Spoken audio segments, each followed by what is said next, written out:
শুভ সকাল বন্ধুরা। আশা করছি আপনারা প্রত্যেকেই ভীষণ ভালো আছেন। টক ঝাল মিষ্টি ইউটিউব চ্যানেলের নতুন একটা রেসিপি ভিডিওতে আমি আপনাদের বন্ধু মৌসুমি আপনাদের সকলকে জানাই আন্তরিকভাবে স্বাগত। আজ আমি আপনাদের সাথে শেয়ার করব মাশরুম মাখমালির রেসিপি। আশা করছি আজকের রেসিপিটা যারা মাশরুম পছন্দ করেন তাদের ভীষণই মনের মতো হতে চলেছে। আমি মাশরুম রেসিপিটা তৈরি করার জন্য এখানে নিয়ে নিয়েছি 700 গ্রাম পরিমাণ মাশরুম। মাশরুমগুলোকে টুকরো আকারে কেটে নিয়েছি আর বেশ কয়েকবার প্রথমে ভালোভাবে ধুয়ে নিচ্ছি জল দিয়ে। আর তারপর আমি কিন্তু বেশ কিছুক্ষণ সময়ের জন্য ফুটন্ত গরম জলে মাশরুমের টুকরোগুলোকে ভিজিয়ে রেখে দেব অন্তত আধ ঘন্টা সময়ের জন্য। আর এই জলে আমি সামান্য পরিমাণ লবণও ব্যবহার করেছি। বেশ কিছুক্ষণ সময় ভিজিয়ে রাখার ফলে দেখুন কতটা নোংরা বার হয়ে গেছে। এই জলটা ফেলে দিয়েও কিন্তু আমি আরও একবার ধুয়ে নেব। এবার চলুন রান্নাটা শুরু করা যাক।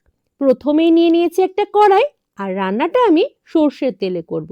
তাই বেশ কিছুটা সর্ষের তেল গরম হতে বসিয়ে দিয়েছি। তেলটা বেশ সুন্দরভাবে গরম হয়ে গেছে।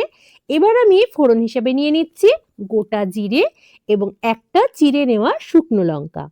প্রথমে মিনিট খানেক সময়ের জন্য ফোড়নটাকে ভেজে নিয়েছি।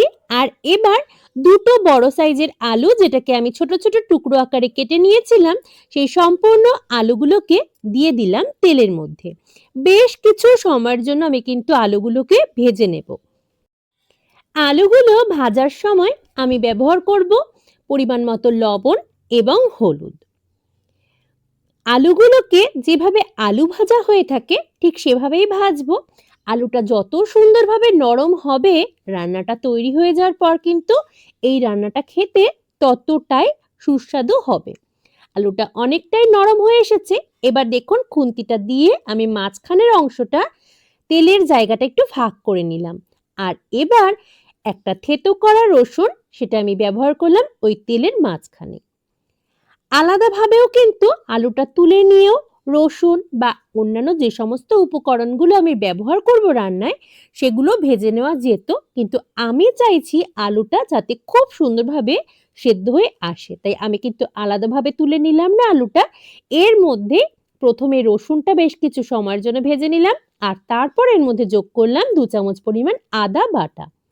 আদা বাটা যুক্ত করে দেওয়ার পর মিনিট দুয়েক সময়ের জন্য ভেজে নিয়েছি। আর এবার 5টা মাঝারি সাইজের কুচানো পেঁয়াজ আমি যুক্ত করে দিলাম। খুব ভালোভাবে কিন্তু পেঁয়াজটাকেও ভেজে নেব। আর অন্যান্য মশলাগুলোর সাথে আলুটা আরো সুন্দরভাবে ভাজা হয়ে যাবে। বেশ কিছুক্ষণ সময় ধরে বাদবাকি উপকরণের সাথে পেঁয়াজটাকেও ভেজে নিয়েছি। পেঁয়াজটা ইতিমধ্যে নরমও হয়ে এসেছে। এবার 2 চামচ পরিমাণ জিরে গুঁড়ো আমি রান্নাটায় যোগ করলাম। খুব ভালোভাবে নাড়িয়ে চাড়িয়ে মিশিয়ে নিচ্ছি। সাথে দিয়ে দেব লাল লঙ্কার গুঁড়ো এবং কাশ্মীরি লঙ্কার গুঁড়ো। ঝালটা অবশ্যই আমরা নিজেদের প্রয়োজন অনুসারে ব্যবহার করব, যেমন আমরা যে যতটুকু ঝাল পছন্দ করে থাকি। খুব ভালোভাবে মিশিয়ে নিচ্ছি। আগে থেকে কিন্তু দুটো টমেটো আমি কুচিয়ে রেখেছি, সেই টমেটোটাও আমি ব্যবহার করলাম রান্নায়। টমেটোটাও কষাতে থাকবো। আর ততক্ষণে যে পাত্রে আমি ফুটন্ত গরম জলের মধ্যে মাশরুমগুলোকে ভিজিয়ে রেখেছিলাম আধ ঘন্টা সময়ের জন্য, সেখান থেকে জল ঝরিয়ে মাশরুমগুলোকে তুলে রাখবো, কারণ এরপরে টমেটোটা ভালোভাবে একটু সেদ্ধ হয়ে আসলেই কিন্তু আমাকে মাশরুমটা দিয়ে দিতে হবে রান্নায়। আলু সহ আজ রান্নায় আমি যে সমস্ত উপকরণগুলো যুক্ত করেছি সমস্ত উপকরণগুলো কিন্তু খুব ভালোভাবে কষানো হয়ে এসেছে। এবার আমি জল ঝরিয়ে রাখা মাশরুমগুলো যুক্ত করে দিলাম। বেশ কিছুক্ষণ সময়ের জন্য মিডিয়াম ফ্লেমে আমি মাশরুমটাকেও কষিয়ে নেব। মাশরুমটা অল্প সময় কষানোর পরেই কিন্তু জল ছাড়তে শুরু করে দিয়েছে। মাশরুম আমি ফুটন্ত গরম জলে ভিজিয়ে রেখেছিলাম, তাতেও মাশরুমটা বেশ অনেকটাই নরম হয়ে এসেছে।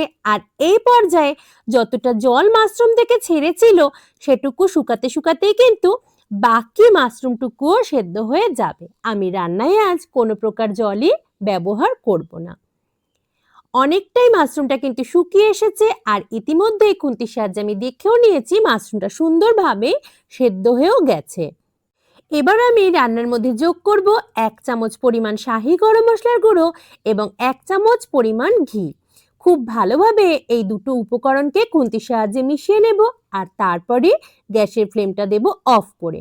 আজকের মাখমালি মাশরুম রেসিপিটি আপনাদের কেমন লাগলো অবশ্যই জানাবেন কমেন্ট করে, ভালো লাগলে লাইক করতে ভুলবেন না। আর যারা প্রথমবার দেখছেন আমার চ্যানেলটিকে সাবস্ক্রাইব করে পাশে থাকার অনুরোধ রইল। আজ এই পর্যন্তই, নতুন রেসিপি ভিডিও নিয়ে আপনাদের সামনে হাজির হব খুব তাড়াতাড়ি। ততক্ষণের জন্য সকলে খুব ভালো থাকবেন আর অবশ্যই আমার চ্যানেলটিকে সাবস্ক্রাইব করে পাশে থাকতে ভুলবেন না।